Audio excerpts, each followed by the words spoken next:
In COVID-19 cases in China's Xiamen, aggressive testing has been going on and no one can escape it, not even fish. This viral video shows how authorities clad in PPE kits were inserting cotton buds inside the mouths of fish and swabbing the shells of crabs. While many have ridiculed this move, some are supporting it, saying that it's for everyone's well-being. A BJP worker in Agra was caught on camera abusing police officers. This video, which was shot by a cop, shows the BJP worker throwing a fit. He not only abuses the policemen but also threatens them. Seeing the video being shot, some supporters of the BJP worker even tried to snatch the cop's phone.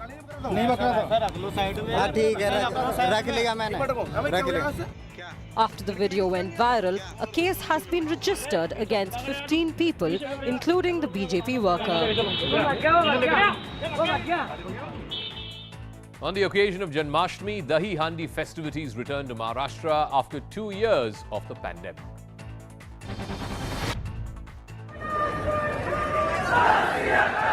From a 9-tier human pyramid to an all-girls Dahi Handi, to even a Dahi Handi commemorating Chhatrapati Shivaji's legendary confrontation with Afzal Khan. The sights and sounds of the iconic Dahi Handi and Govinda's return to Maharashtra after a gap of 2 years.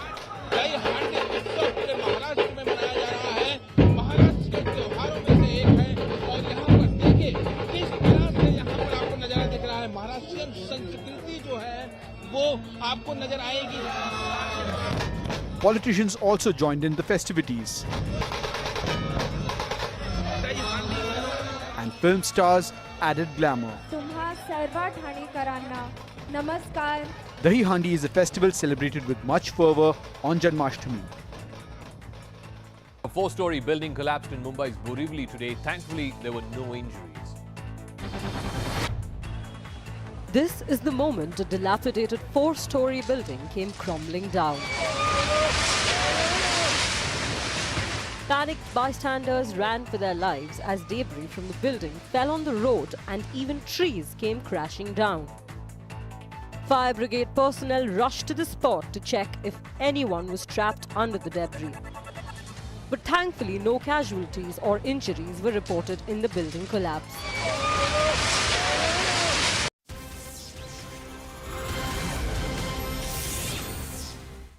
And we continue to track that big story. The Russian security agencies have apprehended a terrorist who was all set to carry out a high-profile terror attack here on the Indian soil. Now, these are the details that the Russian agencies have put out, saying that this individual has been radicalized. He belongs to a terror organization. High-profile political dignitaries from the ruling establishment, from the BJP, were on his target. And all indications are, this is what the information that has been confirmed by my colleague Abhishek as well, that this was an act which was done to avenge, quote-unquote, the insult that was meted out to Prophet Muhammad. That's what we are reporting right now. Let's see what are the other details that emerge. But indeed, a huge terror threat, a plot has been averted. My colleague Abhishek Jha continues to report on that story. Major General K.K. Sinha is also with us on the broadcast, and we'll continue getting you all the expert voices. Abhishek, first to you. Could you lay down the basics of the story for our viewers? What is it that the Russians are telling us on record? What does their press release say? In the next few days, what is the kind of cooperation in terms of the information and access to this individual that India can expect from the side of the Russians? So for our viewers, one person who is from the Central Asian origin has been nabbed by Russian agencies who was believed to be planning a terrorist attack on a ruling person, a ruling elite in India, which is could be like some senior leadership from the BJP, because they are the party who are ruling the currently country. Also, that person has been brainwashed or has been recruited into the ISIS camp through Telegram and other social media channels. He had also traveled to Turkey, where he met senior officials from ISIS, where they commanded him to go to Russia and from Russia to India. And this was the modus operandi that he was supposed to take. And in India, he was supposed to activate this terrorist strike on an individual.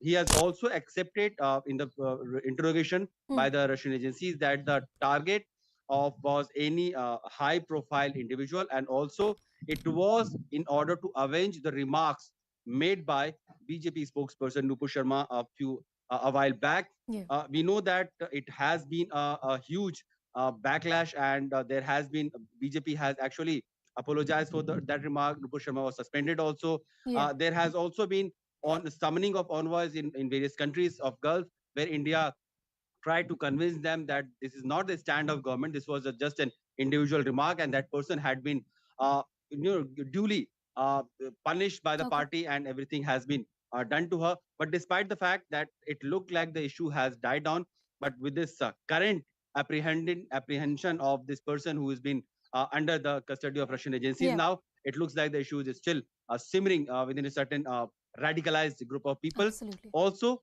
so far, we don't know yet if the Indian agencies have been contacted by their Russian counterparts, or Indian agencies have tried to reach out to the Russian counterparts. Okay. But we know that India and Russia have been very much, deeply engaged when it comes to talking or dealing with the security threats.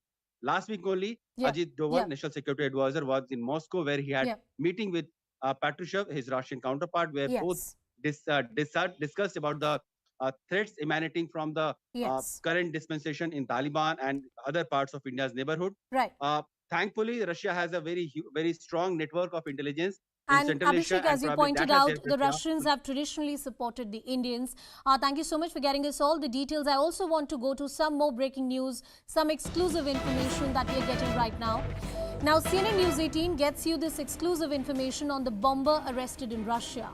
One of the foreign counter-terror agency has shared this information with India back in June 2022 about the recruitment of the ISIS bomber.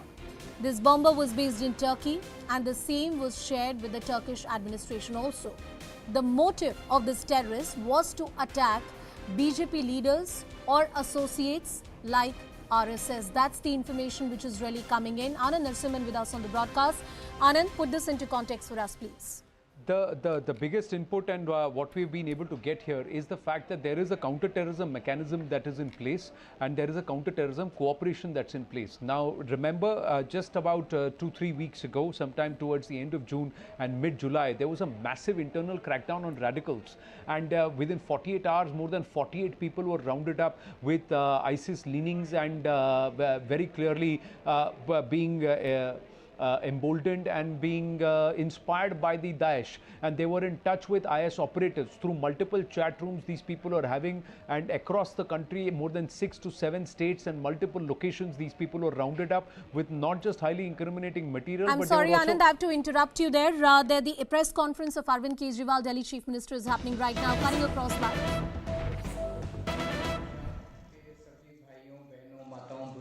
सब लोगों जो ये लोग programme देख रहे हैं, सब लोगों को मेरा नमस्कार। और पिछले कई महीनों से मैं लगातार गुजरात आ रहा हूँ। लोग बहुत दुखी हैं गुजरात के। पिछले 27 साल से बीजेपी की गवर्नमेंट है, उनमें बहुत अहंकार आ गया है, वो सुनते ही नहीं है किसी की। वो कहते हैं कि क्या कर लेंगे लोग हमारा, लोगों के पास तो ऑप्शन ही नहीं है। कांग्रेस को वोट देंगे तो हम कांग्रेस के एमएलएस को खरीद लेंगे, हमें काम करने की क्या ज़रूरत है। आम आदमी पार्टी पिछले कई दिनों से जनता के सामने जनता के मुद्दों के ऊपर चर्चा कर रही है। हम एक पॉजिटिव कैंपेन चला रहे हैं। हम ये बता रहे हैं कि अगर हमारी सरकार बनेगी तो हम महंगाई से कैसे आपको छुटकारा दिलाएंगे, बेरोजगारी से कैसे छुटकारा दिलाएंगे, युवाओं के लिए क्या करेंगे, महिलाओं के लिए क्या करेंगे, किसानों के लिए क्या करेंगे।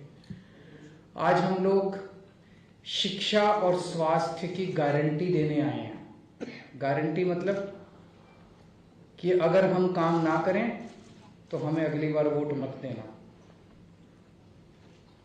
तो मैं बाद में बात करूंगा। आज मेरे को बहुत खुशी है कि दुनिया के सबसे अच्छे शिक्षा मंत्री, ये मैं नहीं कह रहा, ये न्यूयॉर्क टाइम्स ने बोला है, अमेरिका के सबसे बड़े अखबार के फ्रंट पेज के ऊपर, जहाँ पे दुनिया के राष्ट्रपति और प्रधानमंत्री, दुनिया भर के राष्ट्रपति प्रधानमंत्री अपनी फ़ोटो देखने के लिए तड़पते हैं, वो न्यूयॉर्क टाइम्स के फ्रंट पेज पे मनीष सिसोदिया जी की फ़ोटो छपी और उन्होंने कहा कि दुनिया के सबसे अच्छे शिक्षा मंत्री हैं।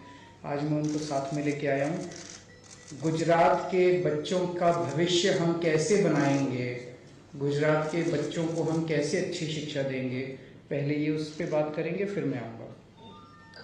बहुत बहुत धन्यवाद माननीय मुख्यमंत्री श्री अरविंद केजरीवाल जी, साथ ही गुजरात की आम आदमी पार्टी की बहुत विश्वसनीय मेहनती लीडरशिप और मीडिया के सभी साथी। जैसा कि हम सब जानते हैं कि भारत को विकसित देश बनने के लिए एक बहुत शानदार शिक्षा व्यवस्था की जरूरत है। बिना शानदार व्यवस्था के, हर बच्चे के लिए शानदार शिक्षा व्यवस्था के बिना भारत विकसित देश नहीं बन सकता। भारत दुनिया में नंबर 1 देश नहीं बन सकता।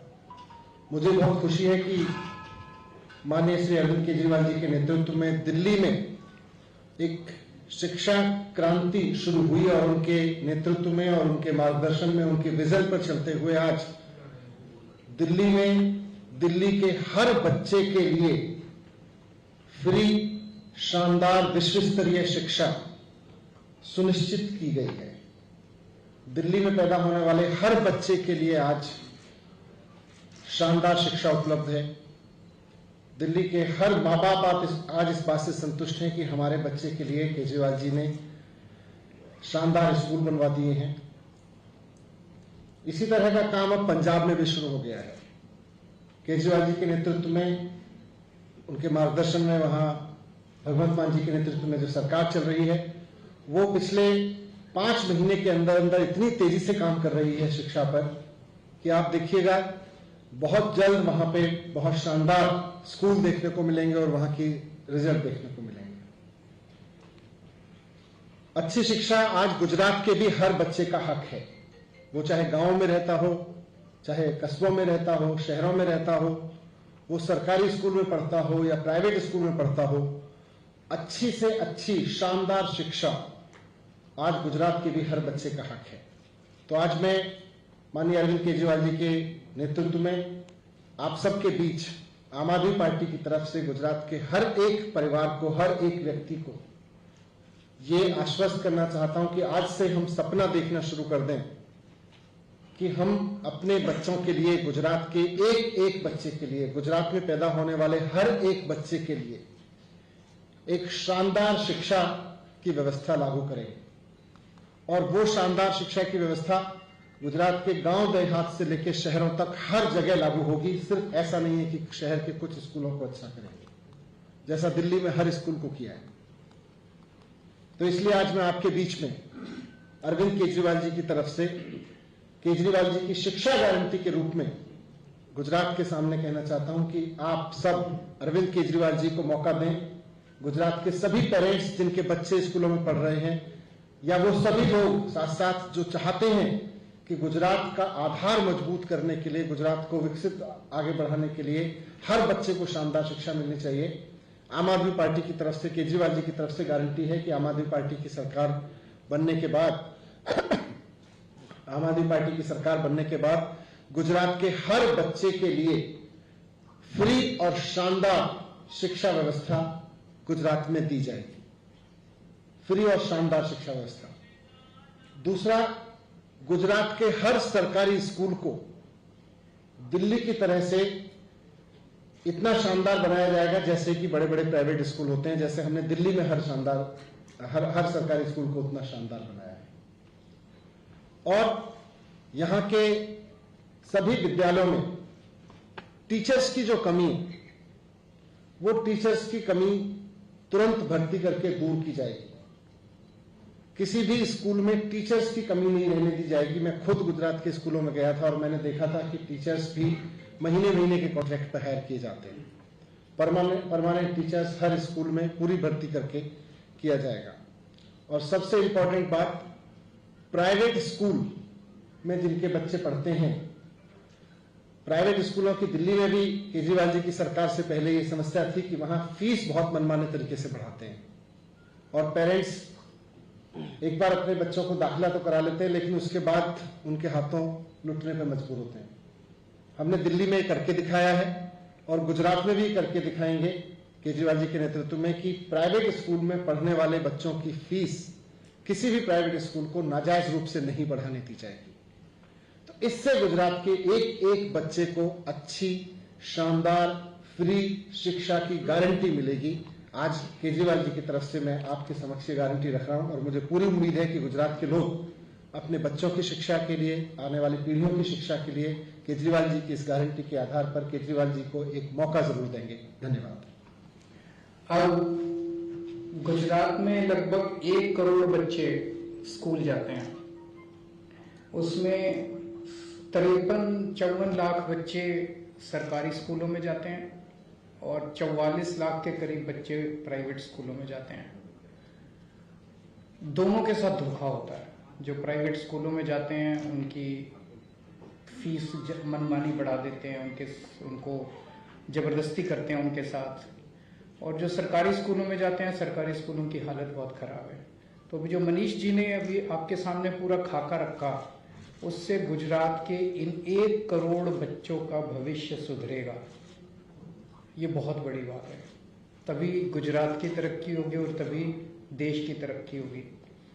और ये जो आज स्कूलों की और शिक्षा व्यवस्था की बहुत बुरी हालत है, ये भारतीय जनता पार्टी के 27 साल के कुशासन का नतीजा है।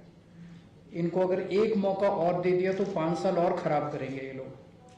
अब मैं आपको स्वास्थ्य की गारंटी के ऊपर आता हूं। गुजरात के सरकारी अस्पतालों का, सरकारी डिस्पेंसरी का बहुत ज्यादा बुरा हाल है। धीरे धीरे इस पूरे सिस्टम को खत्म किया जा रहा है, जानबूझ के खत्म किया जा रहा है। और इसलिए खत्म किया जा रहा है ताकि आदमी मजबूरी में प्राइवेट स्कूल अस्पतालों में प्राइवेट डॉक्टरों के पास जाने के लिए मजबूर हो। और प्राइवेट अस्पताल इतने महंगे हो गए कि अगर एक कोई बड़ी बीमारी किसी के हो जाए तो पूरी जमीन जेवर सब बिक जाते हैं, आदमी कर्जे में आ जाता है। और कई किसान इस वजह से अब सुइसाइड कर लेते हैं क्योंकि उनके पास बीमारी का इलाज करने के लिए पैसे नहीं होते। दिल्ली में हमने ये व्यवस्था की कि दिल्ली में सरकारी अस्पतालों को पहले हमने शानदार बनाया, मोहल्ला क्लिनिक को शानदार बनाया, और फिर हमने कहा कि दिल्ली के 2 करोड़ लोग, चाहे कोई अमीर हो चाहे गरीब हो, चाहे इस जात का हो चाहे उस जात का हो, चाहे आदमी हो औरत हो, इस धर्म का उस धर्म का, 2 करोड़ लोगों को सबको पूरा इलाज मुफ्त होगा। सारी दवाइयां, सारे टेस्ट, सारे ऑपरेशन, सब कुछ मुफ्त कर दिया हमने दिल्ली की जनता के लिए। सो पहली गारंटी स्वास्थ्य में मेरी ये है, गुजरात के हर व्यक्ति, गुजरात में रहने वाले हर व्यक्ति का पूरा इलाज मुफ्त होगा और अच्छा होगा। मुफ्त का मतलब ये नहीं कि सरकारी अस्पताल इतने खराब होंगे कि आप जाना ना चाहें, तो मुफ्त होगा और अच्छा होगा। दूसरी गारंटी, सारी दवाइयां, सारे टेस्ट, सारा इलाज, सारा ऑपरेशन, अमीरों का भी गरीबों का भी सबका मुफ्त होगा। अमीर प्राइवेट में जाना चाहे उनकी मर्जी है, लेकिन उन किसी से ये नहीं पूछा जाएगा बीपीएल कार्ड दिखाओ। जो सरकारी अस्पताल में जाएगा उसका इलाज मुफ्त होगा। तीसरी चीज, जैसे दिल्ली में मोहल्ला क्लिनिक बनाए हैं, हर गांव के अंदर एक गांव का क्लिनिक खोला जाएगा और शहरों में हर वार्ड के अंदर एक क्लिनिक खोला जाएगा। तो जितनी छोटी मोटी बीमारियां, खांसी जुकाम बुखार, उसके लिए आप मोहल्ला क्लिनिक में जाओ, आपको बड़े अस्पताल में जाने की जरूरत नहीं है। एयर कंडीशनड है, सारे के सारे शानदार हैं, वहां पे आप जा सकते हो। चौथी चीज, जितने सरकारी अस्पताल हैं आज गुजरात में, इनको प्राइवेट के मुकाबले अच्छा किया जाएगा, शानदार किया जाएगा, सेंट्रली एयर कंडीशन किया जाएगा। सभी सरकारी अस्पतालों को अच्छा करेंगे और नए सरकारी अस्पताल भी खोलने की जरूरत पड़ेगी, वो भी खोलेंगे। ऐसा नहीं होना चाहिए कि हम कहते हैं मुफ्त होगा और इलाज हो ही ना, इलाज शानदार होगा, अच्छा होगा। और आखिरी चीज, दिल्ली में हमने एक स्कीम बनाई है, अगर किसी का भी एक्सीडेंट होता है उसका पूरा इलाज हम मुफ्त कराते हैं, चाहे उसका प्राइवेट में कराना पड़े। अगर सीरियस एक्सीडेंट हो जाए और सरकारी अस्पताल में नहीं हो सकता तो बेस्ट से बेस्ट प्राइवेट अस्पताल में उसका इलाज कराते हैं, सारा खर्चा दिल्ली सरकार देती है। अभी तक पिछले 3 साल में 13,000 लोगों की हम जान बचा चुके हैं इस स्कीम के तहत, क्योंकि एक्सीडेंट होता है, लोग कोई उसको उठा के नहीं ले जाता अस्पताल, उसे लगता है मैं अस्पताल ले गया तो मेरे पल्ले पड़ जाएगा। हमने कहा आप अस्पताल ले जाओ, उसका सारा खर्चा हम देंगे, बस अस्पताल में ले जाकर उसको एडमिट करा दो। तो ये 5 गारंटी आज मैं स्वास्थ्य के क्षेत्र में दे रहा हूं। एक दो चीजें और बात करना चाहता हूं। अभी थोड़े दिन पहले मैं आया था, लगभग महीना 1.5 महीना पहले, तो कई सारे पूर्व सैनिक, एक्स सर्विसमैन धरने पे, प्रदर्शन पे बैठे हुए थे। तो उनकी एक डिमांड ये थी कि जो गुजरात का रहने वाला व्यक्ति सेना में शहीद हो जाता है बॉर्डर पे, तो उसको उचित मुआवजा नहीं मिलता। दिल्ली में हम लोग, दिल्ली का रहने वाला अगर कोई भी व्यक्ति फौज में है और काम कर रहा है और बॉर्डर पे शहीद हो जाता है, हम उसको 1 करोड़ रुपए देते हैं। तो उस टाइम मैंने उनके बिहाफ पे मैंने ऐलान किया था कि हमारी सरकार बनेगी तो हम उनको 1 करोड़ रुपए देंगे। मुझे बेहद खुशी है कि कल गुजरात सरकार ने ऐलान किया है कि वो भी अपने पूर्व सैनिक, कोई भी शहीद होगा तो उसको 1 करोड़ रुपए की राशि देगी। मैं इसके लिए गुजरात सरकार का आभार व्यक्त करता हूं। लेकिन एक डिमांड और है मेरी। हमारी दिल्ली में जो स्कीम है उसमें सैनिक भी शामिल हैं और पुलिस वाले भी शामिल हैं, क्योंकि पुलिस भी अपनी जान जोखिम में डाल के उनको बचाती है। तो अगर कोई पुलिस वाला भी किसी ऑपरेशन में शहीद हो जाता है, उसके परिवार को भी मैं खुद उनके घर जाके 1 करोड़ का चेक दे के आता हूं। तो गुजरात पुलिस के भी कर्मचारियों को इसमें शामिल किया जाए 1 करोड़ रुपए वाली स्कीम के अंदर, कि अगर गुजरात पुलिस का भी कोई व्यक्ति शहीद होता है तो उसको भी 1 करोड़ मिलेगा। दूसरी चीज, ये मैं नहीं कह रहा, ये जनता कह रही है कि ये जो 1 करोड़ इन्होंने ऐलान किया है, इन लोगों की मंशा नहीं है करने की। 3 महीने बाद चुनाव है इसलिए कर रहे हैं, क्योंकि बाकी किसी भी राज्य में नहीं किया इन्होंने, बीजेपी वालों ने मध्य प्रदेश में भी नहीं किया, हिमाचल में भी नहीं किया, यूपी में, गुजरात में किया क्योंकि 3 महीने बाद चुनाव है। तो जनता ऐसा कह रही है कि इनकी मंशा नहीं है करने की। पहले 1 लाख रुपए देते थे, अभी तक वो भी देते नहीं थे, कागजों में थे, लोगों को धक्के खाने पड़ते थे 1 लाख रुपए लेने के लिए भी। मेरा ये निवेदन है गुजरात सरकार से, अगले 10 दिन के अंदर पिछले 5 साल में जितने भी शहीद हुए हैं लोग, उनको सबको 1-1 करोड़ रुपए की राशि दी जाए, ताकि जनता को भरोसा हो कि आप देंगे, आप झूठा ऐलान नहीं कर रहे।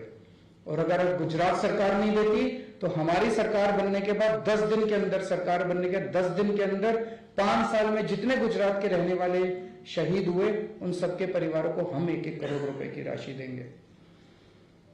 एक बात की, स्टेट ट्रांसपोर्ट के जो एम्प्लॉइज हैं, स्टेट ट्रांसपोर्ट में जो काम करने वाले हैं, उनकी तनख्वाह बहुत कम है। जो कच्चे कर्मचारी हैं उनकी तनख्वाह बहुत कम है। वो प्रोटेस्ट कर रहे हैं, वो बहुत ज्यादा कंडक्टर हैं, ड्राइवर हैं, वो बहुत ज्यादा दुखी हैं, मेरे से मिलने के लिए आए थे। मैं ऐलान करता हूं कि हमारी सरकार बनने के 1 महीने के अंदर उनकी जितनी मांगे हैं वो सारी मांगे पूरी की जाएंगी। सभी गुजरात सरकार के स्टेट ट्रांसपोर्ट डिपार्टमेंट के सभी ड्राइवर्स, कंडक्टर्स और दूसरे कर्मचारियों से उनसे निवेदन करता हूं कि जब आप बसों में चल रहे होते हैं, एक-एक यात्री को बोलो कि अब बदलाव चाहिए गुजरात को, अब बदलना है। एक-एक यात्री को बोलो कि इस बार झाड़ू पे वोट डालनी है। सारे ड्राइवर, सारे कंडक्टर लग जाओ, 3 महीने का टाइम है।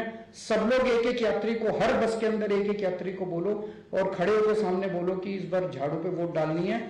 आपका काम करने की जिम्मेदारी मेरी, आपकी तनख्वाह 1 महीने के अंदर हम बढ़ा देंगे। Thank you. कोई क्वेश्चन है तो बताइए।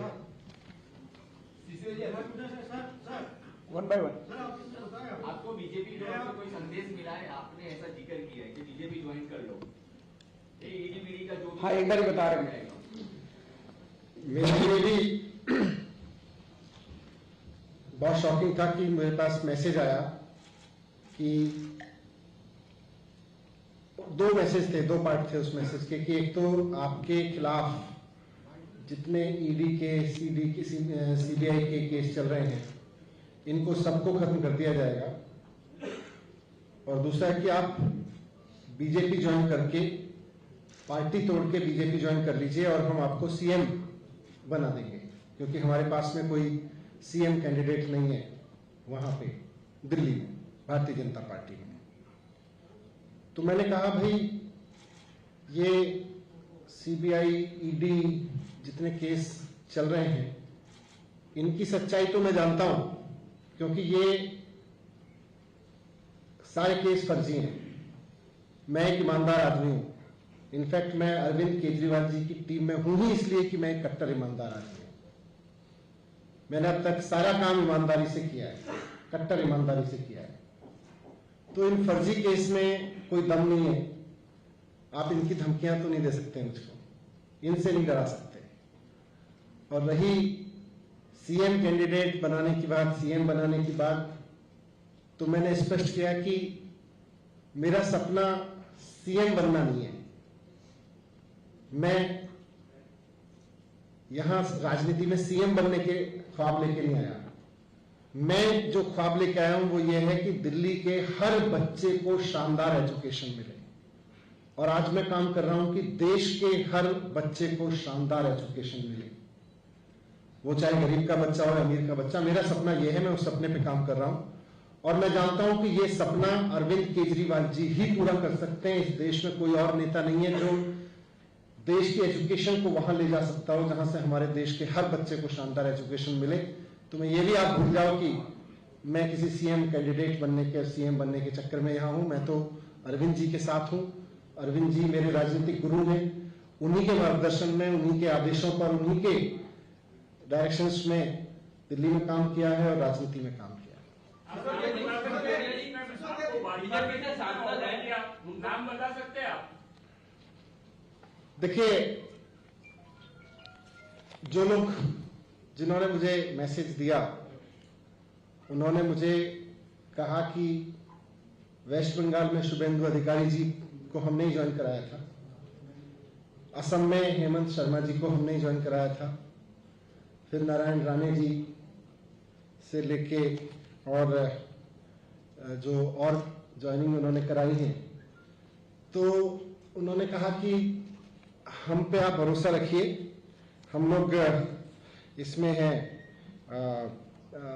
हम ही ज्वाइन कराते हैं। जयंत पांड्या जी को भी हमने ज्वाइन कराया था।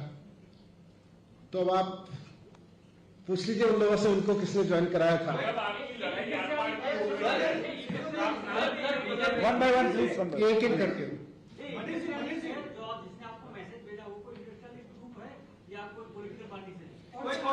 वो ये तो वही छोड़ दीजिए, आप चिंता मत कीजिए। ये तो वही लोग बताएंगे ना कि उनको उन्होंने ज्वाइन कराया था। मुझे मेरे पास लोगों से भी पूछ लीजिए आप।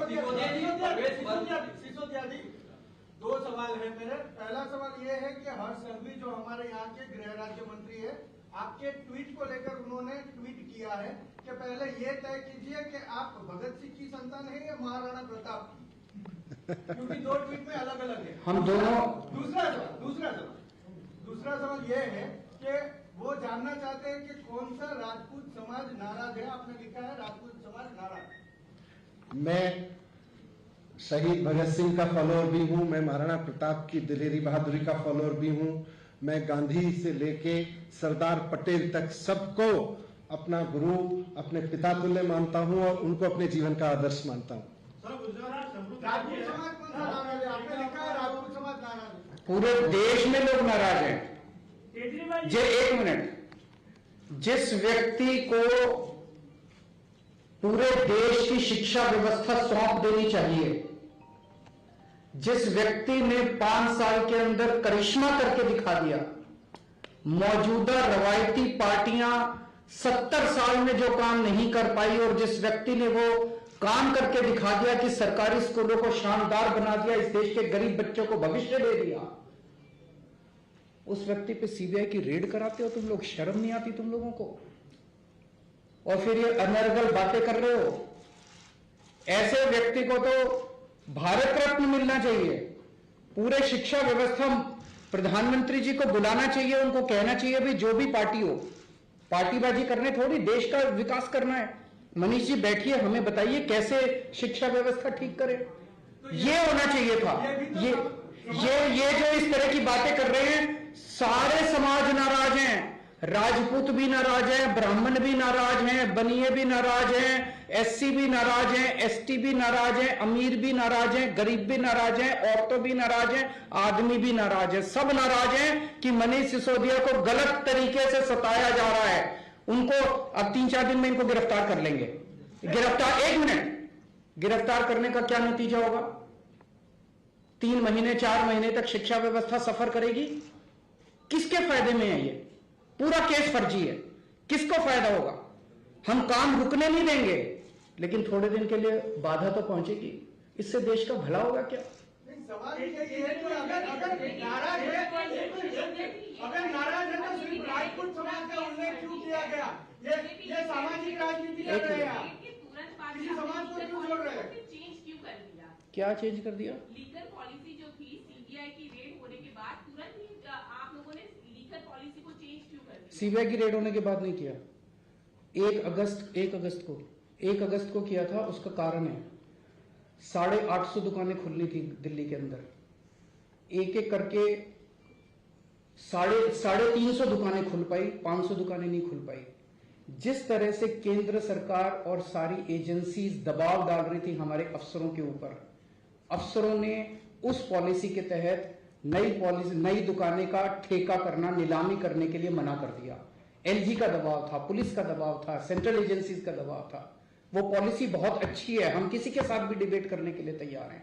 हमारे पास ऑप्शन नहीं थी। अगर हम वो नहीं करते, सारी दुकानें बंद हो जाती और वहां पे नकली दारू बिकनी चालू हो जाती, जैसे आज गुजरात के अंदर है। इसीलिए हम पुरानी वाली पॉलिसी पे चले गए। पुरानी पॉलिसी में 100 कमियां हैं, लेकिन कम से कम नकली दारू तो नहीं बिक रही है।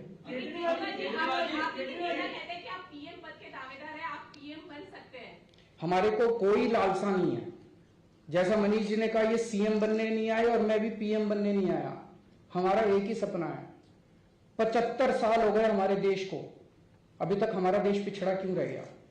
हमारे बाद जो देश आजाद हुए वो हमसे आगे चले गए। सिंगापुर आगे चला गया, जापान आगे चला गया, जापान तहस नहस हो गया था, जर्मनी तहस। हम पीछे क्यों रह गए? वो इन्हीं लोगों की वजह से रह गए। अगर इनके भरोसे, तो अब हमारे पास हमें सबको मिलकर देश को आगे बढ़ाना है। मेरा एक ही सपना है, भारत को दुनिया का नंबर 1 देश देखना है। वो नेता और पार्टियां नहीं कर सकते। आप सब लोगों के साथ मिलकर 130 करोड़ लोगों को एक साथ मिला के और इस देश को नंबर 1 बनाएंगे। सरकार बनेगी तो क्या यहाँ भी लीकर मुक्त करेंगे? नहीं, बिल्कुल नहीं करेंगे। हम जो पॉलिसी आज नशाबंदी की चल रही है, वो नशाबंदी की पॉलिसी लागू रखेंगे, लेकिन गैर कानूनी शराब का धंधा नहीं करेंगे। वो धंधा करते हैं, 10,000 करोड़ की दारू का धंधा करते हैं, ये उनका धंधा है। हम अपनी पार्टी को गैर कानूनी शराब बेच के नहीं चलाएंगे। नेता है और आप जिस दिन ये पूरा मामला हुआ रेड का, उसके दूसरे दिन आपने गुजरात आने का ऐलान कर लिया, लेकिन यहाँ की आपकी टीम कह रही है कि आपके ऊपर हमले का खतरा है। आपका कोऑर्डिनेशन स्टेट से या उनसे ठीक से नहीं होता है, या कैसे आपके पास ये इन्फॉर्मेशन? नहीं, मैं समझा नहीं। आपके ऊपर हमले का खतरा है, ऐसे यहाँ के लोकल नेता कह रहे हैं। वो ये कराते हैं ना दूसरी पार्टी वाले। उन्होंने डीजी से परमिशन मांगी थी। आप तो आपने गुजरात में आने का ऐलान दूसरे दिन। दूसरी पार्टी वाले सब कुछ कर सकते हैं, गुजरात के लोग नहीं करेंगे। ये दूसरी पार्टी वाले करेंगे, गुजरात के लोग बिल्कुल। गुजरात के लोग अब हमें प्यार करते हैं। गुजरात के लोग इनके 27 साल के शासन से तंग आ चुके हैं। अच्छा, आप एक छोटी सी चीज बताओ। कोई आदमी अगर आपके बच्चों को अच्छी शिक्षा देता है, आप उससे प्यार करोगे कि नहीं करोगे? करोगे। कोई अगर आपके परिवार का अच्छा इलाज करा देता है, आप उससे प्यार करोगे कि नहीं करोगे? कोई कहता है मैं आपको 24 घंटे बिजली दूंगा, मुफ्त बिजली दूंगा। ये तो करते नहीं है सब, मैं करता हूं, तो मेरे से क्यों नहीं प्यार करेंगे गुजरात के लोग यार?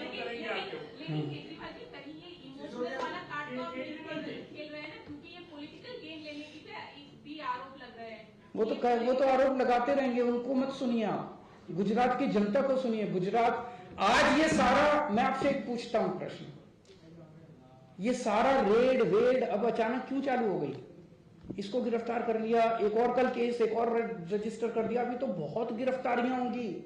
ये सब गुजरात के चुनाव की वजह से। दिसंबर में खत्म हो जाएगा, दिसंबर तक हो रहा, बस ये दिसंबर तक चुनाव हो जाएगा गुजरात का। गुजरात में भारतीय जनता पार्टी की जमीन खिसक रही है, इनका 27 साल का शासन खिसक रहा है। अभी मनीष भी गिरफ्तार होंगे और भी कई हो सकता है, मेरे को भी करने। क्या करेंगे क्या नहीं करेंगे, कुछ भी कर सकते हैं।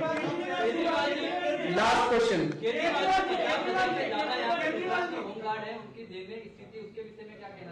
होमगार्ड्स की जितनी भी मुद्दे हैं, होमगार्ड्स की जितनी भी समस्याएं हैं, उन समस्याओं को मैं आश्वासन देता हूं कि सरकार बनने के 1 महीने के अंदर हम पूरा करेंगे। होमगार्ड से भी मेरा निवेदन है, जम के प्रचार करें, आम आदमी पार्टी की सरकार बनाएं, आपके मुद्दों का समाधान हम करेंगे। बहुत बहुत शुक्रिया, thank you. That was the Aam Aadmi Party with an important press conference that was presided over after a long time with Arvind Kejriwal and Manish Sisodia together, taking care of that entire press conference. Remember, they are in Gujarat. That was the announcement that was made 2 days ago by the Chief Minister of Delhi, Arvind Kejriwal, and they are there together in Ahmedabad in Gujarat. My colleague Rupashri, who's tracking all the developments on this big story on CNN News 18, is joining me on the broadcast.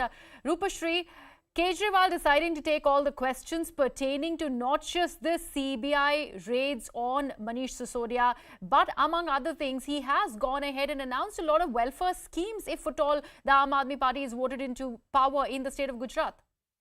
Well, that is completely keeping in line with Arvind Kejriwal's campaign here in Gujarat, the Aam Aadmi Party's campaign in Gujarat. Remember, they have already announced a lot of guarantees, including one a guarantee on education, which Kejriwal himself had announced. So today he is here with his education minister. And remember, one of the first important things that he said the moment he landed is that I'm here with the best education minister of the country. For me as a journalist, the biggest takeaway is that Arvind Kejriwal and Manish Sisodia are here together in Gujarat. They addressed the press conference together over here. And Kejriwal, in fact, actually strongly defended his deputy, saying that he actually should be given a Bharat Ratna. And going ahead also, he actually said that in 3 or 4 days, Sisodia could be arrested. And he also said that something may happen to me also. But all this is happening, he alleged, is because of the elections in Gujarat. And they will continue only up till December. Once elections are over, then all these things will die down. And another question that was put to him in the press conference is, a question that BJP has repeatedly asked, that is, if your liquor policy was so good, why did you have to withdraw that policy? Yeah. So to answering that question, Kejriwal actually said that about 800 liquor shops were to be opened, but 300 odd liquor shops actually could open. 500 liquor shops could not be opened. And his allegation was that because government officers or bureaucrats in the Delhi government were threatened by various agencies, they did not want to carry the process forward. And if they had not done that, if they had not reverted to the old liquor policy, then liquor shops in Delhi would have shut down, and it would have led or triggered the sale of illegal liquor in the national capital, which, as the Chief Minister, he did not want. So he actually, making that one important point, answered that question of the BJP in that press conference, because BJP repeatedly has put that one question that if your liquor policy was so good, why did you have to withdraw that? All right. Rupashri, stay on with the argument there. Let me just get in Mr. Harish Khurana of the BJP is joining me on the broadcast. Mr. Khurana, you heard Mr. Kejriwal there taking on the centre when it comes to all the allegations as to why the new liquor policy, the excise policy, was withdrawn at the very last minute. Do you agree to the, the excuses or the reactions that he has actually come to fore with? See, we have already revealed the papers today also, and since last few days we are asking few questions against Arvind Kejriwal and Manish Sisodia that please reveal whatever BJP is asking. We are asking why have you given the tenders to manufacturing company when manufacturing company is not allowed. We have asked the cartel was formed, why you have made the cartel and give the company give the tenders. Blacklisted companies were not allowed. They have given the tenders, and when committee was being formed to formulate the excise policy, and that recommendation was there for that committee that wholesale license should be taken by the government in itself, not to be privatized. But you have privatized by taking a bribe. And in a liquor vending also, retail vending also, the committee has suggested that you should give the license to individuals, not to any company, and that through lottery system. But what you have done, you have diverted that issue and taken the money from these cartel companies and given them the 32 zones. Per zone, you have given around about 35 odd retail vending shops to them. So this is what Mr. Khurana, I'd like to ask my question again here. The fact that Kejriwal has responded to the allegations that you guys are making, he's saying that it was because of the pressure from the government that they could not go ahead and open the the liquor shops that were actually proposed as far as the new excise policy is concerned. How do you respond to that? We are talking at a little bit back. When the committee was being formed to make this policy, the policy in that clearly said that wholesale companies should not be given a wholesale should be in the hands of the government. Why have you given a privatization? Why have you done a privatization? Point is not this how many shops have been opened or how many shops have been closed. It's not a question of that. It's a question of flouting of the committee which has the recommendation has been done by the excise commissioner and the lieutenant governor. You have not accepted that and you have given them to the private companies. Point is this. This is what Arvind Kejriwal is talking about is after what has happened, after the policy has been laid down. My question is, before this policy was being announced, the committee said retail vending should be given only to the individuals, not to the companies. He has given them to the zones. Committee said you should give it to by the lottery system. All right, point taken. Mr. Khurana, stay on with me. I'm also joined on the broadcast by Mr. Durgesh Pathak of the Aam Aadmi Party. Mr. Pathak, you heard Mr. Khurana. How do you choose to respond? I think Khurana साहब तो मेरे बड़े अच्छे मित्र हैं. Party का pressure है तो उनको कुछ ना कुछ तो बोलना है. आई थिंक पहले तो बीजेपी को एक चीज पे क्लियर हो जाना चाहिए कि ये करप्शन है क्या और कितने का करप्शन है. कोई कह रहा है जी 5,000 करोड़ का, कोई कह रहा है जी 10,000 करोड़ का, कोई कह रहा है 50,000 करोड़ का. सीबीआई का एफआईआर है, आप उसको पढ़ लीजिए. एफआईआर में ये कह रहा है जी एक कंपनी ने दूसरी कंपनी को 1 करोड़ रुपए लीगल ट्रांसफर किया, तो करप्शन कहाँ से आ गया. तो पहले तो ये समझ लें कि एक्चुअली इनको प्रॉब्लम है कि इनको पता ही नहीं है कि भ्रष्टाचार है क्या. ऊपर से कुछ भी आ जा रहा है और पढ़ के इनको बोलना पड़ रहा है. इन सबकी मजबूरी है. देखिए महत्वपूर्ण चीज क्या है. महत्वपूर्ण चीज ये है कि जब से लिक्वर पॉलिसी हमने इंट्रोड्यूस की दिल्ली के अंदर, पूरी की पूरी भाजपा परेशान है. इससे पहले आप ये देखिए रेवेन्यू बढ़ा, आप देखिए सारी चीजें. Can I have the opportunity to ask a question from you? पहले एक बार खुराना साहब मुझे एक बार बात कर लेना. मैं एक बार अपनी बात Let him make his point. Let him make his point. मैं अपनी बात रख लेता हूँ खुराना साहब, फिर आप क्वेश्चन पूछ लेना. Once again, if you guys talk on one another, over one another, nobody can hear it. Mr. Khurana, let Durgesh make his point and then you can respond. देखिए महत्वपूर्ण चीज ये है कि आज दिल्ली के अंदर शानदार काम हो रहे हैं. चाहे वो एजुकेशन है, चाहे वो सारी की सारी चीजें, हर चीज के ऊपर शानदार काम हो रहे हैं. आज एजुकेशन में, हेल्थ के ऊपर और पूरी दुनिया के अंदर चर्चा हो रही है. भारतीय जनता पार्टी की सबसे बड़ी प्रॉब्लम यह है कि इस देश के अंदर कोई एक पॉलिटिकल पार्टी है जो उनके नैरेटिव को चैलेंज कर रही है, उनके ऑर्गेनाइजेशन को चैलेंज, और उनको ये लगता है कि आम आदमी पार्टी एक थ्रेट कर रही है उनको और इनको किसी भी तरह से बदनाम करें. All right, these arguments really are continuing. We will leave it at that. I'm sorry, I'd have to just cut out of this conversation because I'm getting some breaking news at this hour on CNN News 18. And we have got a chilling confession of the ISIS bomber that was detained by Russia. Now, this ISIS bomber has said, and I quote him here, that he had to meet a handler in India who would have provided him with the necessary materials for the terrorist attack, and then he was supposed to be given things here in the country to commit a terrorist attack at the behest of the Islamic State for insulting Prophet Muhammad. This is the latest, a big development that's coming in on CNN News 18, a confession there by the ISIS bomber. My colleague Abhishek, who's brought us those inputs, joins me on the broadcast. Abhishek, this is a big development. There is a confession, and now this particular incident has been connected to the entire row over Prophet Muhammad. Of course, there are like two very startling revelation that has happened in the interrogation of this person who has been nabbed by the Russian agency. First is that his motive, that why was he trying to do this terrorist activities in India, and this has come to the fact that he was trying to take some sort of in vengeance about this Prophet Muhammad's remark that has happened in the last few months. So that was the reason. The another major concerning part is that he was supposed to get all the logistical resources and help, and the thing that has come out as a word in those transcripts for conducting that major terrorist strike that he was supposed to do on a very a high-profile individual from the ruling dispensation. So apparently, this just that there are active modules of IS which are operating in the country, and they are hiding beneath the superficial ground.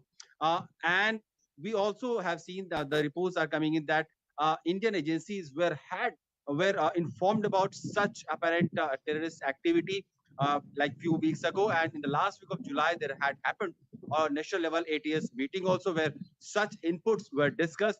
And we have seen in the last few weeks only there has been so many raids across the country, including Bihar and other parts of the country also, where many IS modules have been uncovered. So apparently, those raids that we have seen in the past few weeks, they were after certain intelligence inputs were received by the security agencies, and now probably that the whole story is getting completed with the arrest of this person who has been arrested by the Russian agencies in Moscow. That the whole idea, the whole mission was to target one individual from the government side, and the target was very high profile. The person, he came from Turkey via Russia. He was supposed to come into India and conduct this major high profile terrorist assassination, probably. And it has been duly averted because the Russian agency has acted in due time.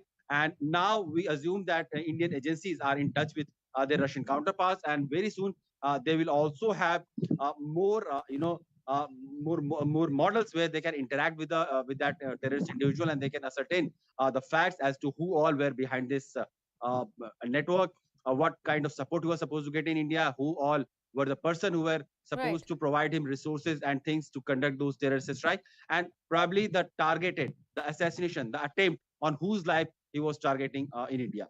Right, Abhishek, thank you so much for bringing us up to speed with that very important development that we are very closely tracking right here on CNN News 18. Startling developments that have come to light on this big story. Now we have a confession from the ISIS operative who in fact wanted to actually come into India to attack a high-profile BJP leader, and all this is now linked to the row over Prophet Muhammad. Also joining me on the broadcast is Lieutenant Colonel Atul Holkar, and also Major General Shashi Asthana joins me. Major General Asthana, I'll start with you. Now that links have been actually ascertained over this entire remark over Prophet Muhammad, your first reactions on it? Firstly, I would say that fundamentalism is omnipresent, and this IS module is something which we all are very well aware of, and we are, I think, mentally prepared also that these things are happening and will continue to happen unless we crack down very strongly. With the kind of confession which has come, I am very sure with the FSS interrogation and with our authorities being in touch with them, we will be able to bust the IS module and the people who are likely to give the support here. In the country, let me put it in no certain terms, that there are sympathizers, there are sleeper cells, and these are important to give information, to give logistic support, to give financial support, and to give anonymity to a person who comes and commits this crime. Therefore, we need to have very high conviction rate of these sleeper cells as and when they are busted, because we have seen a number of NIA raids coming up, but then the convictions are not in the same proportion as the number of people who are being uncovered to be associated with such kind of fundamentalist activities. That's one part of it. The second thing which comes out quite clear is that there is an ecosystem of Islamic fundamentalism coming up in Turkey, because Turkey is becoming a hub, and with Erdogan's ambition of becoming perhaps the messiah of the Muslim world, apparently there is an ecosystem which is under development, which is being made use of by IS. So IS, we very well know that they use the cyberspace, they use the social media space, and they use all other technologies, including the encryption technology or WhatsApps and things like that. So they're technologically savvy, and they recruit from all over the world, and therefore they have a sleeper network available everywhere, including India. So therefore, I think we need to be cautious, And I'm very sure that our security agencies are in full alert, and they will take care of such modules as and when they appear. Right. This particular chain, I'm sure, will get cracked soon. Right. Lieutenant Colonel Holkar, I'll want you to come in here. The fact that we're talking about an Indian handler, that obviously underlines the fact that here there are ISIS cells which are operative that need to be nabbed down. And this is a serious thing that's coming to light, and especially after this confession that's come to fore. So, Jai Hind to all of you. Firstly, I would say I would pick up from what the general said at the beginning, that this is an ecosystem. So this gentleman, whosoever has been caught in Moscow, is not a lone wolf. It is part of the organization which is coming out of Syrian war zone, which has got very porous border with Turkey, and Turkey also is becoming a hub of these kind of activities. But if you really see the entire ecosystem what the general is talking about, it also includes many more countries. Recently, last week, only the Chinese government in United Nations did not allow us to designate a US designated terrorist, Mr. Maki, who is from Lashkar-e-Toiba and one of the top handlers in Lashkar-e-Toiba, to be designated as UN terrorist. And why so much of sympathies for these kind of terrorists? So this is part and design of the same thing to harm India as much as possible, disturb the communal peace in India. And obviously, I mean, if a person is coming from outside, you must give it to the agencies in India that somewhere we have been able to cool the temperatures in India, somehow bring the peace to some level where it is manageable, and the agencies have adequately put some kind of lid and have an eye on these, trouble creators in India. So they needed someone from outside, even if it is, against the remark against Prophet Muhammad. So they have now a reason to unite the international terrorist organization, the countries which are very unamicable to India's peace, and obviously the growth of India and peacefulness, what it is currently having in the country, is quite an eyesore to all of these. Right. Major General Asthana, the fact that Russia has nabbed them, and it is the Federal Security Service that, of course, put this out there through their media, that, of course, this was a major bid, a terror plot against India. The fact that Indian relation with Russia is something that has always been underlined, and how that really, that camaraderie really was brought to fore further because and during this entire war with Ukraine that Russia was having. Do you think that also is a very, very important aspect that needs to be ascertained over here and underlined over here, considering Russia and India go back a long way when it comes to cooperation? Certainly, our cooperation in all fields between India and Russia has been tremendous, for the simple and time tested.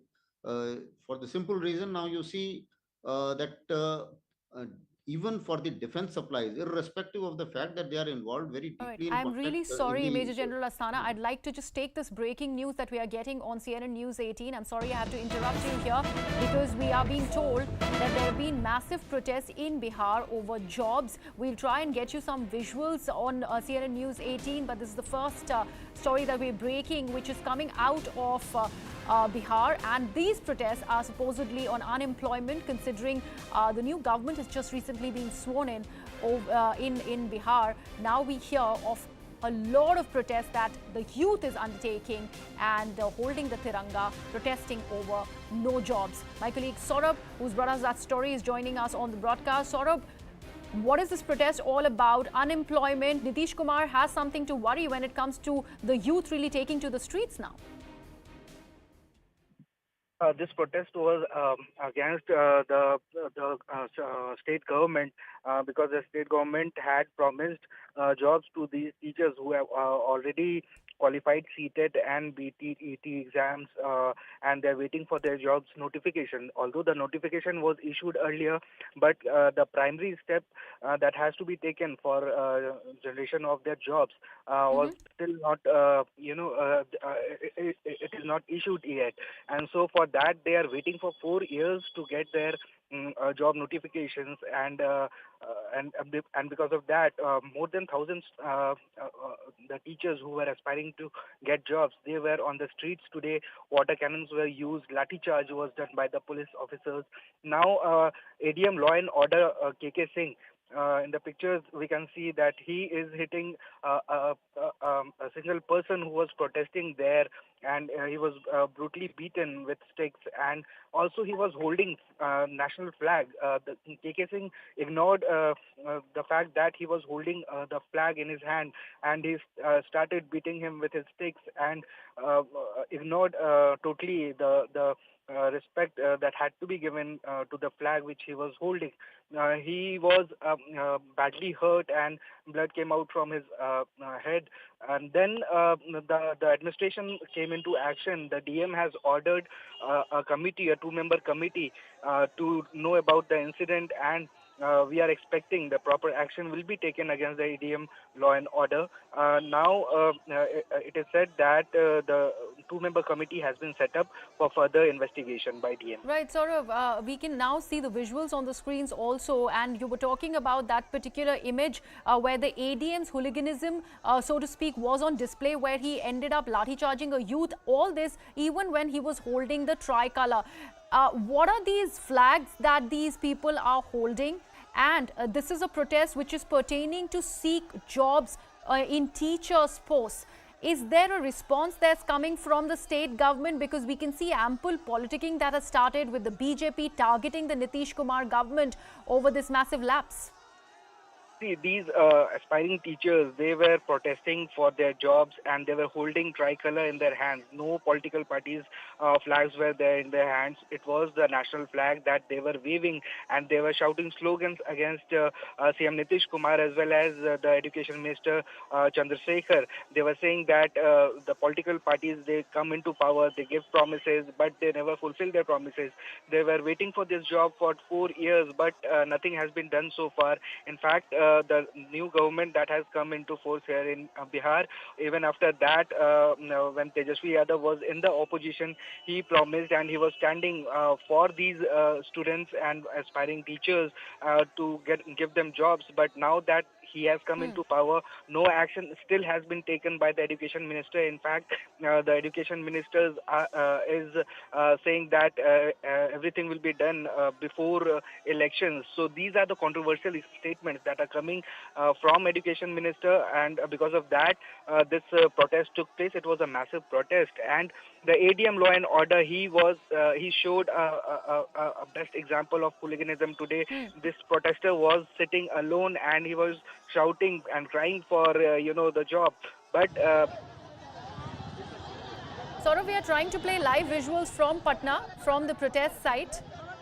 We are also getting the visuals of the ADM's hooliganism that you were talking about on display. These are visuals where he's hitting this youth while he's holding the tricolour. All this because they chose to protest over lack of jobs, not really getting any jobs in teachers' posts. We can see that live on screen. The apathy there for everyone to see. Shekhar Singh, who is the district magistrate of Patna, he has set up a two-member committee to look into this matter, and he has asked ADM Law and Order to submit his report within 2 days. This is what we are learning right now, and he said that it was a disrespect to the national flag, and that won't be tolerated at any cost. So this is what coming from District Magistrate Patna, Dr. Chandrasekhar Singh. He has set up a two-member committee, and he asked for the report within 2 days from ADM Law and Order. Sort of the fact that BJP is quick to retort. They are accusing the Nitish Kumar government, while on the one hand there were promises of giving over 20 lakh jobs. On the other hand, the reality on ground is this. This is what the BJP is saying.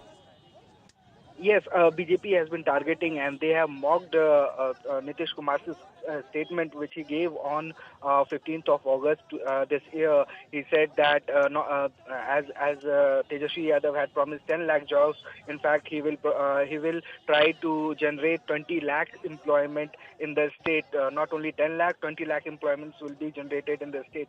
So the BJP leaders have started mocking him. In fact, the statement of Tejasvi Yadav that was given 2 years back when he said that Nitish Yadav is fooling people and Nitish Kumar is fooling people by saying that jobs will be created. That statement was very well played by... Right, sort of. In fact, we are playing those visuals of the ADM really going out and hitting the guy. I would like our viewers to just look at what is happening in Patna, in the capital city of Bihar, where this ADM goes on, continues to hit the person who is protesting all this. Why? Because he is trying to get a job as far as the teacher's post is concerned. My colleague Saurav continues to bring us all the details when it comes to this particular story. However, this is surprising.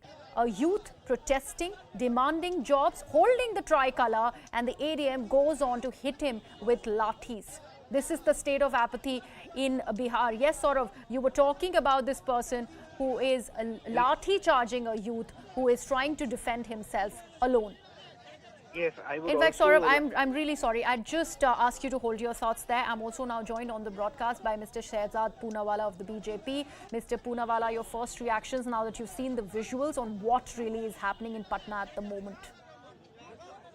This is Sushasan or alleged Sushasan being beaten up on the streets of Patna. This is actually state-sponsored brutality on those who demand their jobs and have the Tiranga in their hand, and at the same time state-sponsored patronage for those who have the guns and who are bringing back Jungle Raj in Bihar. You've seen Jungle Raj, the Damarji gets invited in meetings. You have sponsored patronage for those who are wielding guns and bringing back Jungle Raj Bihar. But those who are demanding jobs, and this was a promise made by three. He said 10 lakh jobs will be given. Today, when they are asking for jobs as teachers, they are being beaten up. And this is because they cannot deliver on this promise. Tejasvi already did a U-turn on it. If you remember, he said that I'm not the CM, so I'm not going to give 10 lakh jobs now. So this is a U-turn on the jobs, on the employment promise. And now they are beating up those who are demanding their lawful rights. Right, Shehzad, the fact that the visuals are very disturbing over here. Here we are talking about the youth of the country, in turn Bihar for that matter, who are obviously fighting for their rights. They are demanding what was promised to them. Like you rightly said, 20 lakh job promise was made by Nitish Kumar. Now that there is a new government in the name of Mahagathbandhan 2.0 in the state, this is a big worry there for Nitish Kumar and Tejasvi. You see, actually, this is a compromise that has been done by Nitish ji in the sake and for the interest of just his power, for his lust of power. He has allowed Jungle Raj to turn, and those youngsters who are demanding their right for employment, those youngsters who are demanding their rights for law and order are being beaten up. This is only because once RJD comes to power, they have given a free hand to all the mafia elements, and they have given a strict instruction. Anybody who demands jobs should be beaten up on the street, so that a message is sent that only the anybody else who goes around freely will be punished.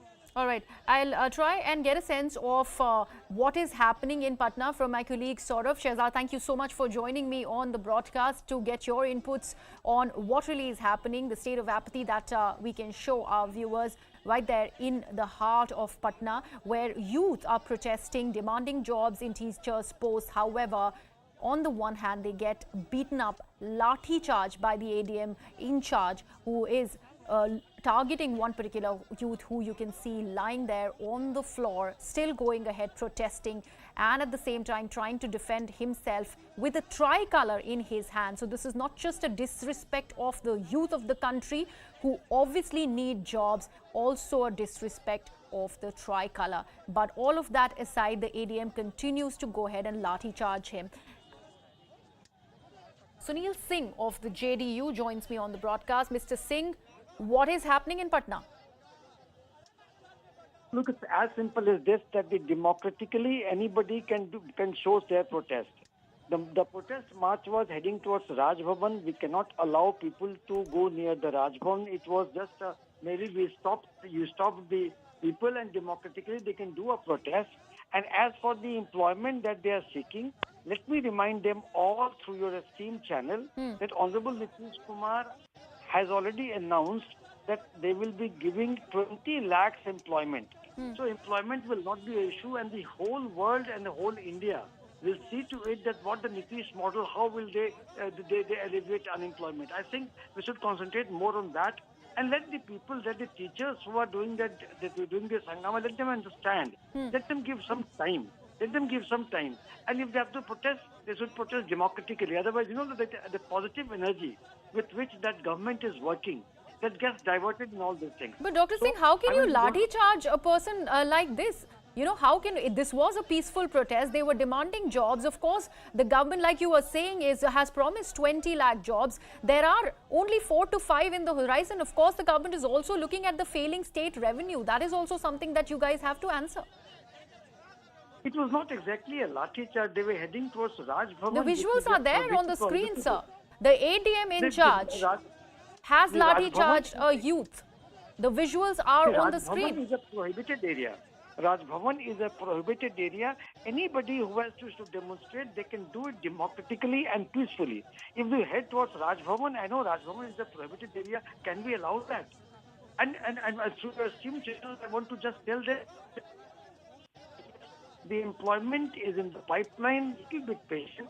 The government is on the job, and rather than if they have to protest, they can do it. They can do it very silently. All right, Dr. Sunil Singh, I'd like you to stay on with me. I'm also now joined on the broadcast by Sanjay Jaiswal, the Bihar BJP president. Mr. Jaiswal, thank you so much for joining me on the broadcast here on CNN News 18. Your first reactions and also a response to what Dr. Sunil Singh has just said.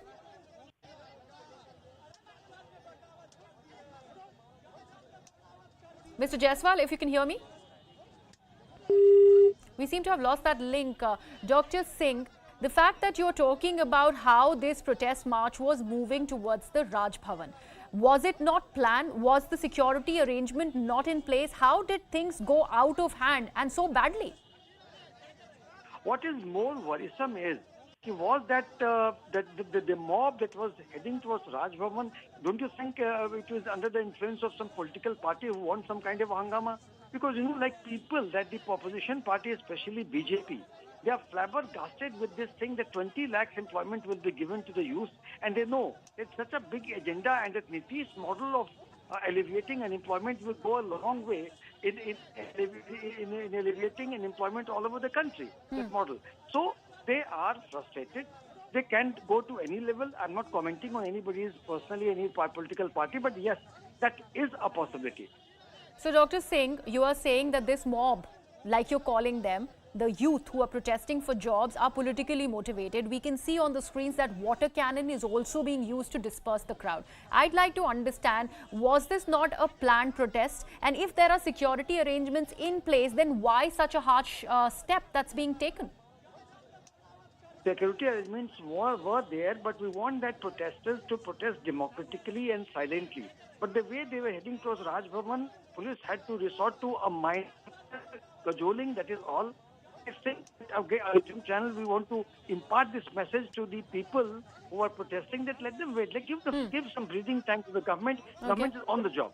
All right. That is what I want to impart to your esteemed channel. Yeah. All right. Dr. Singh, thank you so much for joining us. Some breathing time to the government in Bihar. That is what Dr. Singh of JDU is mentioning. We will continue to track what exactly is happening in the state of Bihar, especially Patna, from where these protests are being reported out of. This was a crowd that was protesting for the lack of jobs in teachers' posts, and they were heading towards the Raj Bhavan, after which the water cannon started to actually disperse the crowd. And also there was one disturbing visual of the ADM in charge really hitting a man protesting along, who had the tricolor, trying to hit him with lathis. And that visual is something that everybody is talking about. And the BJP, of course, is targeting the government in Bihar over the state of apathy. Leaving it at that, slipping into a very short break on CNN News.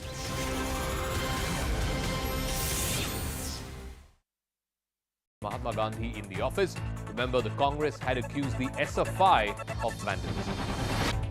The Sports Ministry has reached out to both FIFA and the Asian Football Confederation to allow Indian club sides to compete in tournaments as scheduled.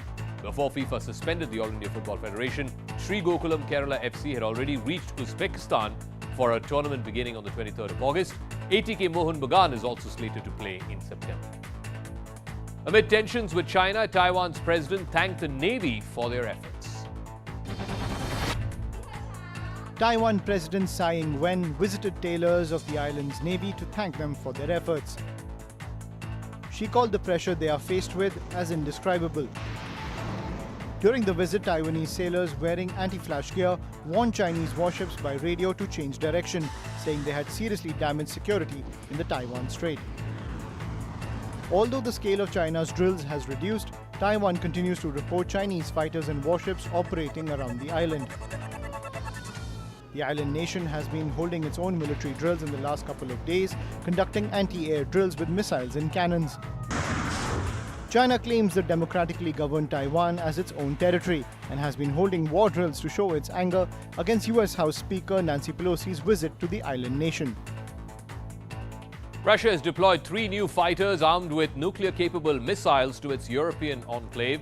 Jets especially modified. These are MiG-31K variants. They can carry the Kinzhal or the Dagger hypersonic missile. These missiles can be armed with nuclear warheads as well that are capable of flying at 12 times the speed of sound. These jets have landed in Kaliningrad, very next to the NATO member Poland. At least one person was killed in Russian shelling on the Ukrainian city of Kharkiv. 5 missiles hit different parts of the city early this morning, in which several buildings were reduced to rubble. Ukraine's second largest city has been the target of regular Russian shelling since the invasion began, but Russia says it's targeting a concentration of Ukrainian soldiers in the area. Brazil's President Jair Bolsonaro has come face-to-face with a heckler and tried to snatch his phone. As Bolsonaro spoke to supporters outside his home, one person used his phone to film himself repeatedly shouting at the president. Bolsonaro grabbed the man's shirt while reaching for his phone. Security guards pulled the man away. Amid the recent uptick in COVID-19 cases in China's Xiamen, aggressive testing has been going on, and no one can escape it, not even fish. This viral video shows how authorities clad in PPE kits were inserting cotton buds inside the mouths of fish and swabbing the shells of crabs. While many have ridiculed this move, some are supporting it, saying that it's for everyone's well-being. A BJP worker in Agra was caught on camera abusing police officers. This video, which was shot by a cop, shows the BJP worker throwing a fit. He not only abuses the policemen but also threatens them. Seeing the video being shot, some supporters of the BJP worker even tried to snatch the cop's phone.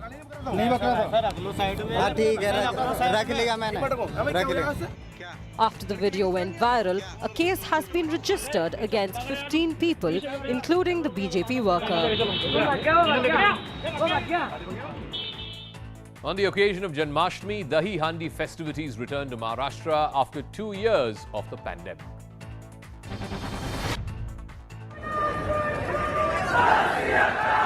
From a 9-tier human pyramid to an all-girls Dahi Handi. Welcome back. You're watching CNN News 18 with me, Griha. We're getting some important breaking news at this hour.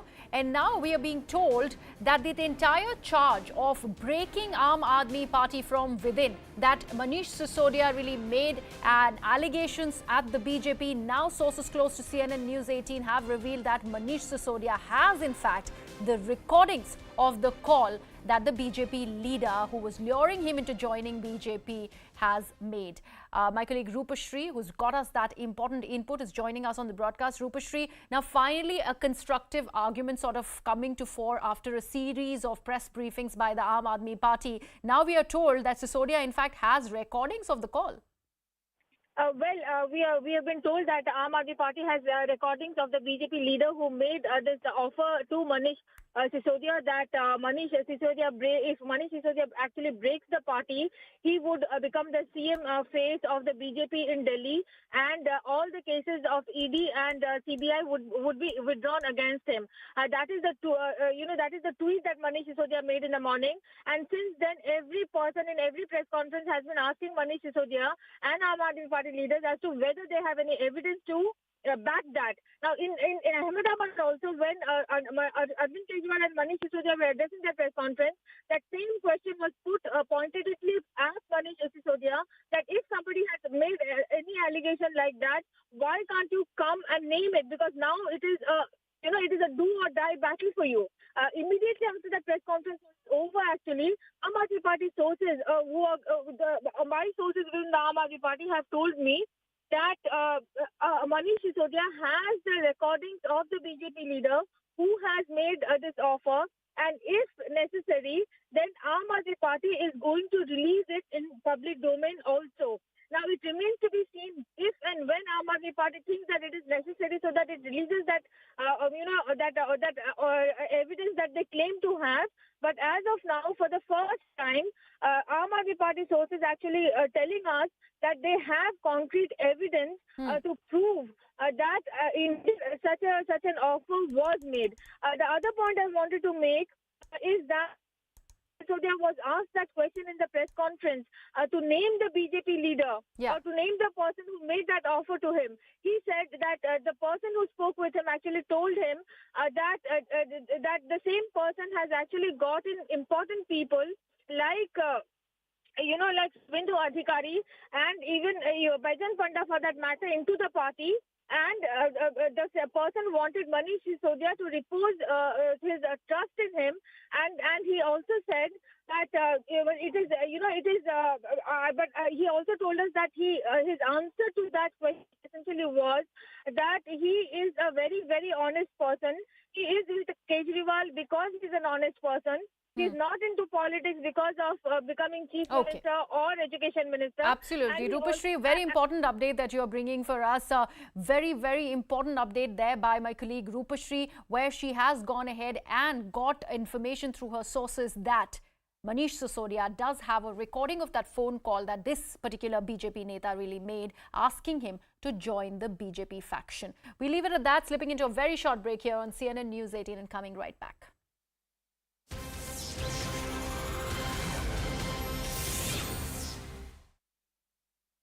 Serious injuries. Gujarat is reeling under floods and Surat happens to be the worst hit. Roads turned into rivers, resulting in several vehicles getting submerged. Water even entered people's homes, forcing people to move to higher floors. Drone footage shows most of Surat inundated. There is water for as long as the eye can see. Most people remained confined to their homes, but this pregnant woman had to be evacuated from her flooded home. A boat was brought in to take her to a safer location.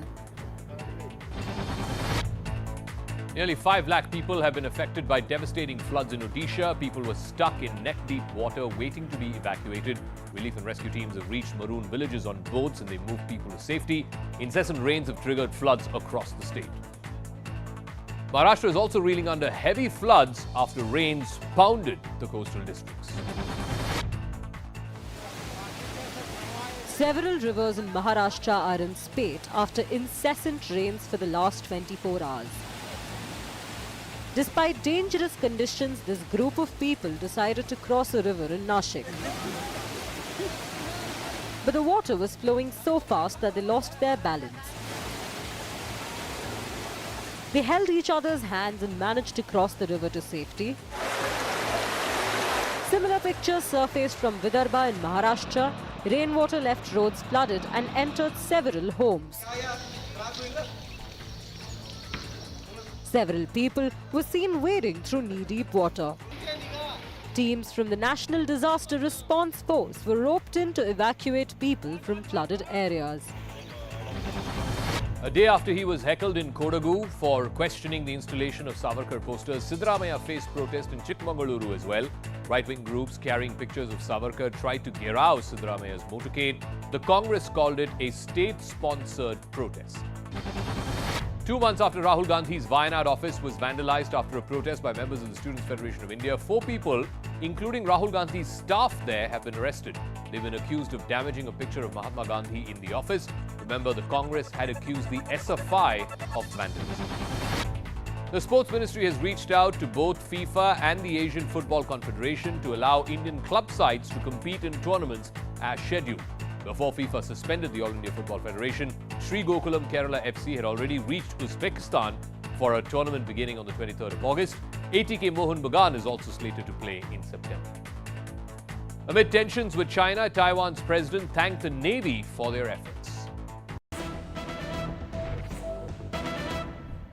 Thank you so much for staying with CNN News 18. We're getting some breaking news at this hour, and let's head to Kerala for that, as there has been a massive setback for the government in the state, as the Kerala High Court has stayed the appointment of Priya Varghese as the Associate Professor of the Kannur University till the 31st of August. Priya, remember, is the wife of Chief Minister Pinarayi Vijayan's private secretary, K.K. Rajesh.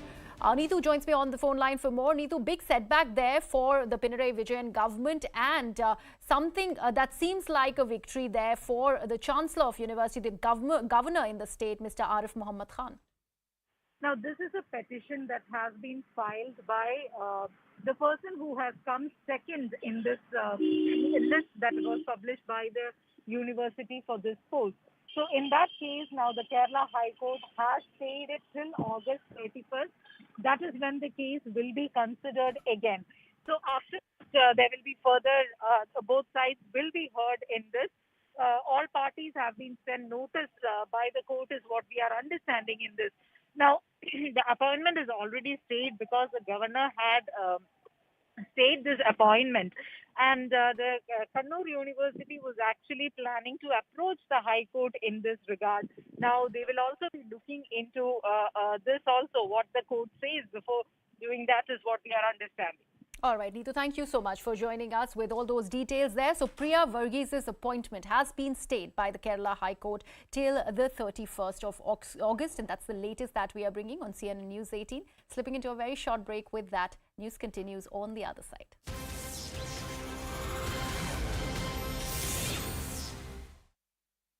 Security guards pulled the man away. Amid the recent uptick in COVID-19 cases in China's Xiamen, aggressive testing has been going on, and no one can escape it, not even fish. This viral video shows how authorities clad in PPE kits were inserting cotton buds inside the mouths of fish and swabbing the shells of crabs. While many have ridiculed this move, some are supporting it, saying that it's for everyone's well-being. A BJP worker in Agra was caught on camera abusing police officers. This video, which was shot by a cop, shows the BJP worker throwing a fit. He not only abuses the policemen but also threatens them. Seeing the video being shot, some supporters of the BJP worker even tried to snatch the cop's phone.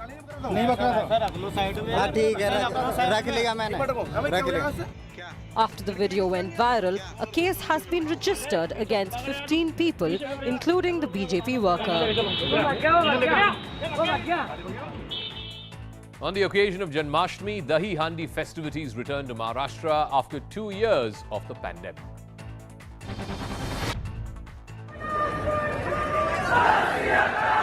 From a 9-tier human pyramid to an all-girls Dahi Handi,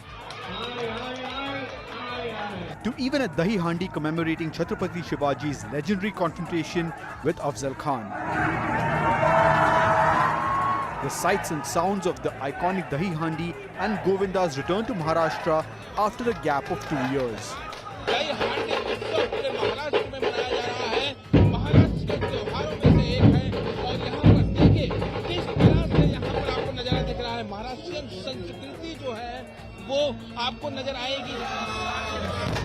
Politicians also joined in the festivities.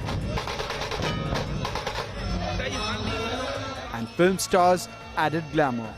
10 weeks of unbeaten leadership. CNN News 18 shatters TRP records. CNN News 18, on your side. In Mumbai's Borivali today, thankfully there were no injuries.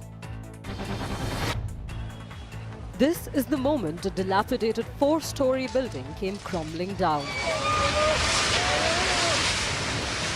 Panicked bystanders ran for their lives as debris from the building fell on the road and even trees came crashing down. Fire brigade personnel rushed to the spot to check if anyone was trapped under the debris. But thankfully, no casualties or injuries were reported in the building collapse. The building itself was declared dilapidated by the BMC and had been vacated earlier.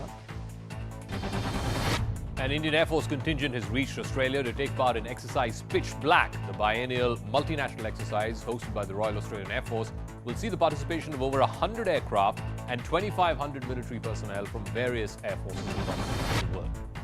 Meanwhile, en route to Australia, the French Air Force refueled a Sukhoi 30 MKI fighter. These were jets of the Indian Air Force. It was mid-air, and it's the first time that France has refueled an Indian jet mid-flight during their projection. The IAF thanked France for the mid-air refuel support. Two Ethiopian airlines.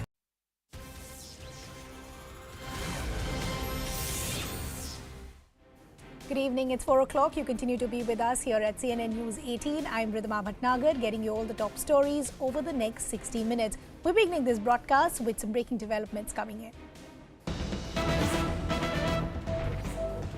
This is a CNN News 18 exclusive. We are now understanding Hindu minorities have been attacked in Hyderabad, Pakistan. Hyderabad police dispersed a violent mob which was demanding handing over a Hindu sanitary worker, accusing him of blasphemy. Now, the police is claiming that the sanitary worker was targeted because of a personal clash with a local resident. So, Hindu minority attacked in Pakistan, in Hyderabad, Pakistan. Let me first bring in my colleague Abhishek Jha to first give us a background of what really has happened. Abhishek, just for the benefit of our viewers, first help us understand what really happened. So the information is that Hindu worker, the sanitary worker, Ashok Kumar, was having some personal enmity or personal issue with one of his neighbors, and when they could not sort this issue out, the neighbor tried to accuse him of blasphemy, and this is how he gathered a huge mass outside his house, and the mass who was trying to take Ashok Kumar into their own custody, and they wanted to almost lynch him. He was somehow saved because later on it was also revealed that the issue was not about the blasphemy, rather it was something else.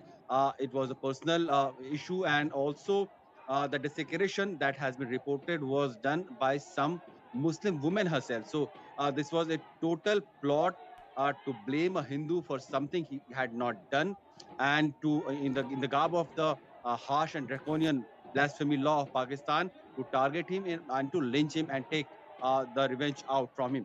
So this case was clearly handled by the police of Hyderabad in Pakistan.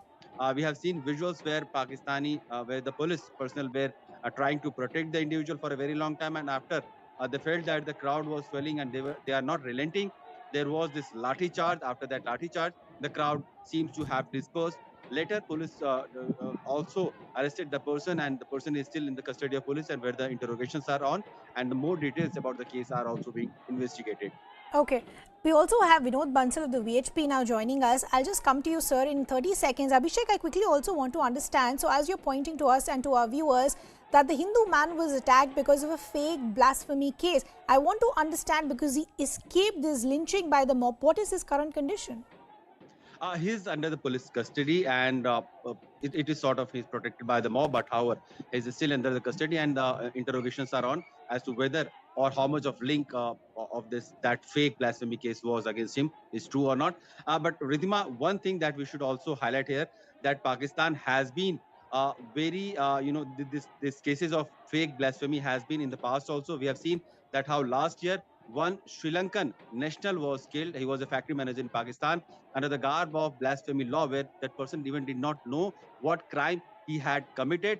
He was tortured, beaten, and then burned alive. So that was the most heinous crime of the in the act of anti-blasphemy that we have seen in the recent past, where the erstwhile Prime Minister Imran Khan also had to call that day for the shame of Pakistan. So Pakistan is there has been so many cases where these fake blasphemies laws have been used to settle personal scores against the minorities communities. True. Abhishek, I'll just request you to stay on with us. Vinod Bansal of the VHP continues to be with us. Sir, as my colleague Abhishek is rightly pointing out, there seems to be a pattern and there seems to be a mob rule where people are just given to the mob and they possibly could be lynched without the case even being proven. Exactly what's happened in this case. A Hindu man was targeted because of an alleged blasphemy case which turned out to be fake. You see, these are so many cases, many cases, not in Pakistan, but in Bangladesh also.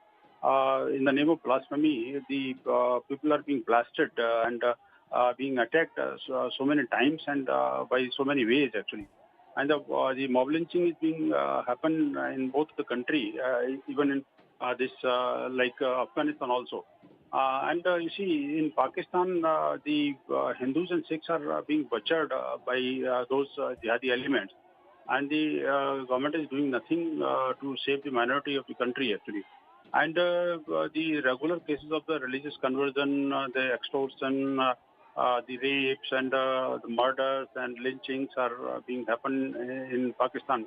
Everybody knows it, but we surprised to see that where the UNHRC and UN human rights groups and global human rights groups, where they gone when the Hindus are being tortured, murdered, converted, and all. So these are all questions actually. The thing, and we appeal to the government of the Bharat also to take up this matter with their counterpart in Pakistan, and so that the safety and security of the Hindus can be ensured actually. And you see, this is this heinous most crime are being carried out, being happen in the country like Pakistan. True. And Bangladesh actually. Sir, I also want to understand, you know, at least in this case, the fortunate bit is that the man is okay now and he could escape that lynching as far as the mob is concerned. But what is becoming very, very evident is that the mob seems to be the head as far as the law and order situation is concerned. Yeah, definitely. You see, there are so many ways and means to butcher Hindus and Sikhs in the country. The way might be different, the time might be different, the place might be different, but the thing is that the different way of torturing and the lynching is being carried out throughout the country actually. And no part of the Pakistan remains safe for living for Hindus actually. And personally, our religious places are being attacked, our idols are being beheaded, and the Gurdwara is being attacked. So many things are there actually, but surprised to see that why these human rights groups are kept silent on the issues actually. Correct. Mr. Vinod Bansal, we appreciate you joining us here. I'll request my colleague Abhishek to stay on with us. This, of course, is a developing story. We'll keep tracking all these developments, but we're shifting our focus to the big story that we're tracking this hour. A mega terror attack against India has been foiled by Russia. Russia apprehended an ISIS terrorist who was planning to travel to India. The terrorist was planning an attack against a top BJP leader in retaliation for insulting the Prophet. Now, according to the Federal Security Service of the Russian Federation, the terrorist was recruited by ISIS as a suicide bomber in Turkey. He even took an oath of allegiance to Amir of the ISIS. Abhishek continues to be with us. Abhishek, first talk to us about where this man was apprehended. What do we know so far as the identity of this man is concerned? So this person named Asmov is in his early 30s. He was arrested by Russian agencies in Moscow. And now the intelligence input that the Russian agencies had and the initial interrogation of that person tells that the person was supposed to come to India and target a very high profile government leader in India. And this whole crisis has happened as to what all were the target of this person, who all are behind this person. This is something that is still being probed. So far, we know that the person is from some Central Asian country, and his modus operandi was that initially he was recruited through some social media platforms into the ISIS camp. He has also had meeting with senior ISIS officials in Turkey. Russian agencies had some inkling of his activities for a very long time now. It is also being reported that Indian agencies were also alerted that some major terrorist activities is being planned. In the last month of July, there had been some raids across the country also to uncover ISIS modules, and now we know that the story is coming. Looks like it's coming a full circle, because now this ISIS person who has been nabbed in Russia, he is also telling that when through Russia he was going to arrive in India, he was supposed to get more logistical support from his Indian counterparts, like the person who have been working for IS in India, and they're residing in India. So there is clearly a established module which is operating in India, and this person who has been in Russian agency's custody was supposed to get help from them to conduct that major high-profile terrorist attack on some government leader in the days to come. Okay, so Abhishek, before we talk to you about what was the module as far as India was concerned and what do we know as far as the handlers here, I quickly want to understand how was this man radicalized? I believe this happened on social media through Telegram, and more importantly, who was in the hit list? So, like these are the two questions that we'll get to know only when the detailed briefing will happen and the detailed interrogation will be put out in the public domain. But so far, the information is that basically he was recruited through social media platforms, and this is not the first time. Many a time we have seen that how Facebook, Twitter, Instagram, or other social media platforms were used as a recruitment agency where the pages for those terrorist organizations were created, and the content of that sort were created, where they also tried to lure fresh minds into that radicalization. And after so many interactions, those people were also lured to be part of that larger Islamic caliphate that ISIS is dreaming about. So this person, the person who is in the Russian agency's custody, is also one of that victim, if we can say. He was also radicalized through the social media, and then he was dictated to go to Russia, where the documentation work was supposed to be completed, and then from Russia he was supposed to come to India. This is a very novel idea for a terrorist group to conduct, to use Russia as a launch pad for a terrorist to India, because probably this would have given a very less suspicion to any Indian agencies that a person coming from Russia would also become part of a larger terror network, because this has not been heard of in the past, that a person or a Russian soil has been used in any anti-India activity officially. So this looks like the first case where a person was using Russia as a launch pad, and from Russia he was supposed to come to India. And he has also divulged that there were people in India, there were modules in India where he was supposed to get help, assistance, Which logistics, means there is and a very also active module back here in India as well. But Abhishek, I'll just request you to stay on with us. Defense expert, retired Major General Sivach also now joining us. So good to have you on the broadcast with us. I agree with the point that Abhishek is making, that this is very novel to have Russia as your launch pad. Usually you would expect this sort of an activity from Pakistan. How do you see this entire attempt which has been foiled as far as the Russian end is concerned? I suppose it is a master stroke, because this is a very intelligent idea that anyone terrorist coming from Russia is least suspected. Russia being a friendly country to India and very much against terrorism. So anyone coming from there, you least suspect that he can be a terrorist. So that is a very smart move as far as terrorists are concerned. Possibly he could have also come from Russia to Bangladesh or Nepal, and then the border being porous, he could have come in. But certainly my point is that we have to be very alert and alive.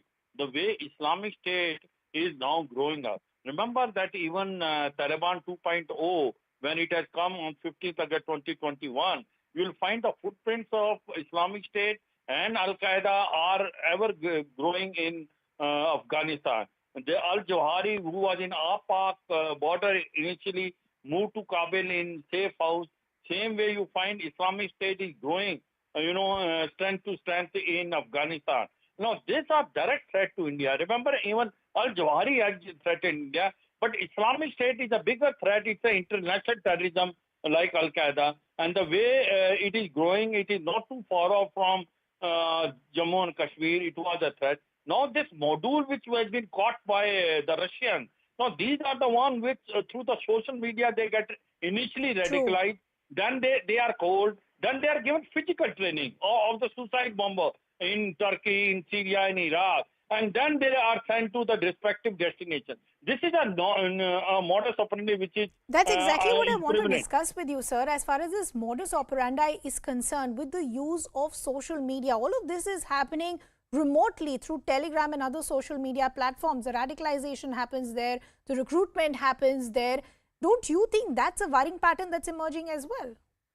100%. And another, warning or disturbing threat is that people who are well educated, they are becoming victim of this radicalization.